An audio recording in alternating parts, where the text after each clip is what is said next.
Team Canada has a major problem as after a disappointing World Juniors earlier this year, they follow it up by making some of the same mistakes in the Four Nations face-off after a disappointing loss to Team USA. We're going to break it all down in this episode of Hat-Trick HQ, but before we do that, a quick reminder to hit that subscribe button. About 90% of you who watch these videos are not subscribed to the channel, so if you want to stay up to date with everything that's happening in the NHL, be sure to hit that subscribe button. Now, yesterday, Mark, we saw a very disappointing loss for Team Canada. And I mean, it follows a disappointing World Juniors earlier this year, but everybody was very excited to get to this tournament, what it was going to look like. And Team Canada, you know, looked promising. There's a couple of question marks on the team. We're going to get to that in this video, but everyone was excited to watch this game. Stakes were high and three fights in the first 9 seconds, but a glaring issue shown through for Team Canada in this one. Yeah, the biggest thing is that looking at this game, the first 9 seconds was exhilarating. Looking at this, we've seen the fights. It looked like Canada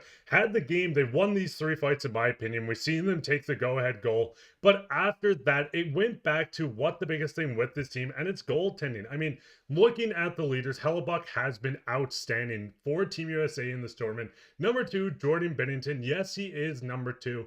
But with Canada's team, I know, Darius, the biggest thing is we're looking at Canada as a powerhouse. This is a team that usually dominates tournaments. We've seen the World Juniors, they didn't do this.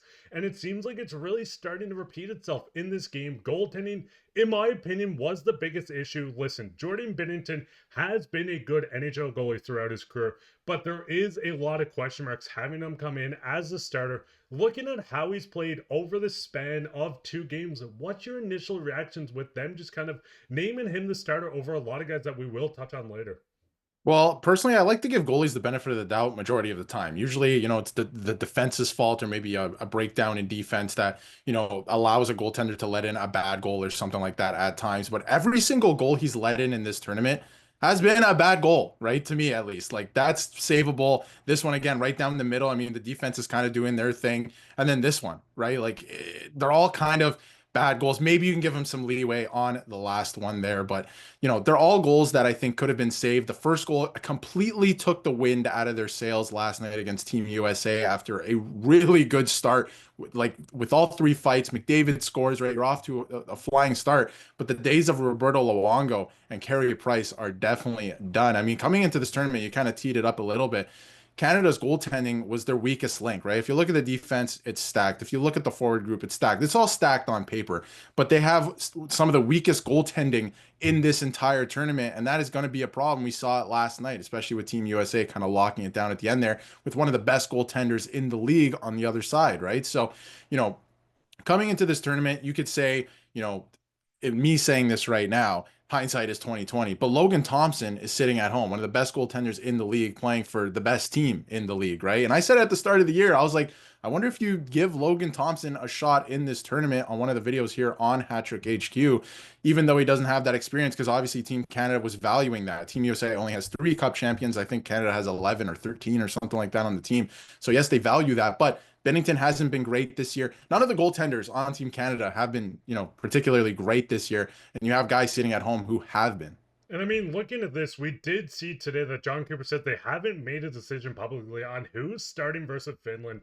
This game is a do or die game. They have to win this to advance in this tournament or it's completely over. I mean, looking at the standings right now, we do see Canada sitting at number 2. But the biggest thing is they haven't had a regulation win. We've seen them win in overtime versus Sweden.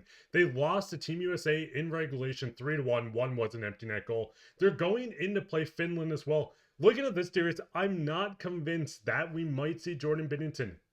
Aden Hill is a guy that won a Stanley Cup with Vegas. Logan Thompson was on the team as well.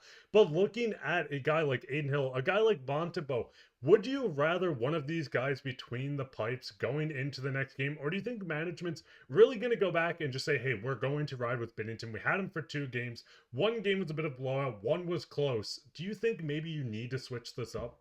I think there's a possibility that they do because Aden Hill, again, comes with the Stanley Cup pedigree and all that. He hasn't been great this season, so there's a possibility that they switch it up. And no disrespect to Montreal Canadiens fans and Montembeault, but he is a non-option at this point in this tournament, personally. Now, again, personally, I think that you have to go back to Binnington in this in this third game because he has played both games. Like this is a do or die, like you said. They haven't won in regulation. If they won that first game in regulation, it's a little bit of a different story, but you have to give yourself the best chance to win. Binnington has the experience playing this tournament already. If you put Hill in there and something happens and you lose the game, that's an absolute disaster. So I have a feeling that they will go back to Binnington. They might have, been better off if they started Hill one of these first two games, and then you can kind of have an idea and a better sense of who you can go with and who you feel comfortable with. But I think that it sounds shocking, but they're going to have to do it. They have no other option at this point to me. I'm not sure Hill, again, if something goes wrong and Hill is in net, that's an absolute disaster at this point. Because, I mean, looking at this, the biggest thing, and like you said, the days of having Carey Price between Roberto Luongo as the goaltenders, we're starting to see a lot of subpar. And listen, Aden Hill did win a Stanley Cup. We've seen Montembeault kind of turn things around with Montreal this year, and he did actually have a great World Juniors just a couple of years ago, or I should say quite a while ago, but he did have one. Looking at this, it does go back to Darius, where we're just talking about the other goaltenders that Canada could have selected. I know there's a lot of politics with this, but looking at this list of the top goals saved above expected, number one on the list from Canada is Logan Thompson. You can work your way down this list. Darcy, Kuemper, Mackenzie, Blackwood. Looking at this list, and if Canada had their time back, do you think one or all three of these guys at this point maybe should have just joined this roster as a starting goaltender?